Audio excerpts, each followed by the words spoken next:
সংযুক্ত আরব আমিরাতের দুবাই ভিত্তিক একটি ট্যাক্সি কোম্পানি চলতি বছর বাংলাদেশ থেকে ৬,০০০ ড্রাইভার নিয়োগের আগ্রহ প্রকাশ করেছে।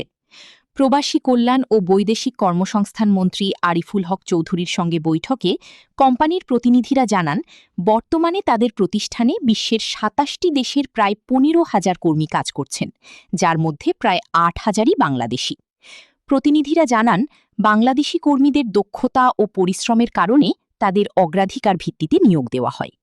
সোমবার থেকে বাংলাদেশ কোরিয়া কারিগরি প্রশিক্ষণ কেন্দ্রে সাক্ষাৎকারের মাধ্যমে নতুন চালক বাছাই কার্যক্রম শুরু হবে। প্রথম ধাপে ১,৫০০ জন এবং পুরো বছরই মোট ৬,০০০ ড্রাইভার নিয়োগের পরিকল্পনা রয়েছে। বৈঠকে মন্ত্রী বলেন, বাংলাদেশি কর্মীদের জন্য সরকার প্রয়োজনীয় সব ধরনের সহায়তা দেবে। পাশাপাশি তিনি দুবাইয়ে প্রশিক্ষণকালীন সময়ে কর্মীদের বেতন ভাতার ব্যবস্থা করার আহ্বান জানান।